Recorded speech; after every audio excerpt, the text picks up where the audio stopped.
Madam, शिक्षा कर्मयोगी सम्मान 2023-24 के लिए आपको चयनित किया गया है। बोधगया में कार्यक्रम आयोजन होना है 23 नवंबर को, क्या कहेंगे? सबसे पहले तो आचार्य कुलम को मैं धन्यवाद देना चाहूँगी कि उन्होंने इतनी बड़ी संस्था से हमें नवाजा और कोई भी अवार्ड हमें काम करने के लिए और प्रेरित करता है और उत्साह देता है। जो संस्था है वह आचार्य विनोबा भावे द्वारा संस्थापित है। यह हमारे लिए और विद्यालय परिवार के लिए और भी गौरव की बात है। मैं पूरे आचार्य कुलम के सभी पदाधिकारियों का तहे दिल से धन्यवाद देती हूँ। जहाँ तक हमें पता है भोजपुर से 2 लोगों का चयन हुआ है, जिसमें आप शिक्षा के क्षेत्र में आपका चयन हुआ है।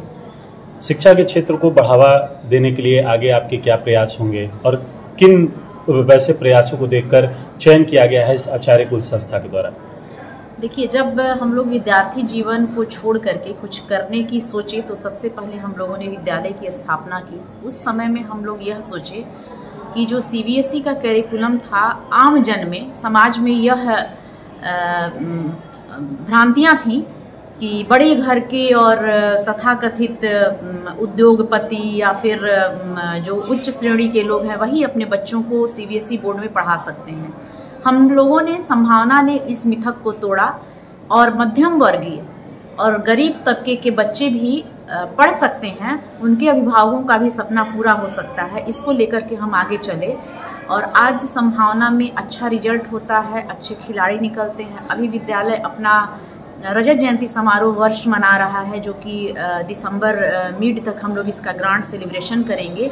आगे आने वाले दिनों में विद्यालय प्रबंधन ने सोचा है कि और भी बहुत सारी जो हमारे विद्यालय में छात्र छात्राओं के लिए और शिक्षकों के लिए जो भी सहयोग होने सकेगा, जिससे हम इसका विकास करने सकें या फिर बच्चों की प्रतिभाओं को और उभार सकें, उसका हम लोग पूरा उनको सहयोग करेंगे। कई संगठनों से आप जुड़ी हुई हैं, क्या वजह है कि इन सब संगठनों से आप जुड़कर एक तरीके से, एक शिक्षाविद तो है ही लेकिन अन्य संगठन भी आपको अपने साथ लेकर चलना चाहता है, क्या वजह है?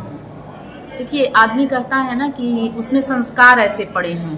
तो बचपन से ही मेरे पिता जो थे वो सामाजिक क्रियाकलापों के प्रति काफ़ी संवेदनशील रहे थे और उनका शौक था कि उनके बच्चे समाज सेवा में आएँ। तो उन्होंने 10 साल की उम्र से ही अपने साथ साथ मुझे भी समाज सेवा में रखा और बहुत सारी चीज़ें जो होती है, चूँकि वो एक शिक्षक थे पेशे से, तो बहुत सारी नैतिक एजुकेशन और इस तरह की चीज़ों को हमारे बीच में पिरोए।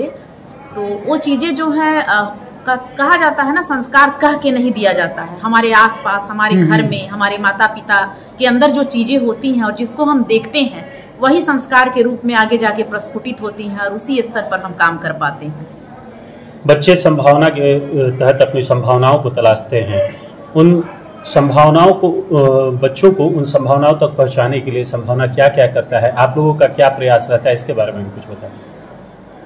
संभावना, अभी जो रजत जयंती वर्ष चल रहा है उसमें आप देखेंगे, हम लोग फिर बुलाएंगे आपको विद्यालय में। अभी अनेक विधाओं की कार्यशालाएं चल रही हैं। कोई ऐसी विधा नहीं है, चाहे वह नाटक हो या वह कथा लेखन हो या वह कविता लेखन हो, कबड्डी हो, कुछ भी विधा, सारी विधाएं चल रही हैं और उसमें हम लोग बच्चों की तलाश कर रहे हैं कि इस बच्चे में क्या चीज़ है। थोड़ी तो प्रतिभा होगी। इंसान को भगवान बिना कुछ दिए धरती पे नहीं भेजता है, कुछ ना कुछ औचित्य होता है और समाज को क्या दे सकता है वो चीज़ें उसमें होती हैं।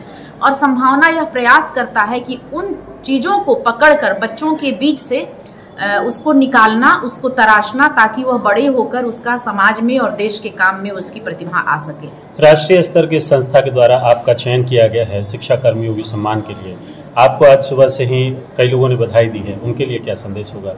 सभी को मैं बहुत बहुत धन्यवाद देना चाहूँगी, क्योंकि मैं यहीं की बेटी हूँ और यहीं की बहू भी हूँ। तो मैं जो कुछ भी हूँ, मैं समझती हूँ कि इन सभी का मेरे ऊपर ऋण है, जिन्होंने हमें एक अच्छा मार्गदर्शन दिया और हमें अच्छा काम करने के लिए प्रेरणा देते हैं। कितना खुशी मिलता है, क्योंकि आप तो बचपन से समझिए कि आप तो आरा की बेटी हैं और शुरू से आप एक तरीके से महिलाओं के बीच अपना एक पहचान बनाया है, लड़कियों के लिए एक अलग माहौल आपने दिया। तो आज तो लगता है कि सफल हुआ है इस तरीके का, यानी प्रयास करते रहिए, सफलता जरूर मिलेगा।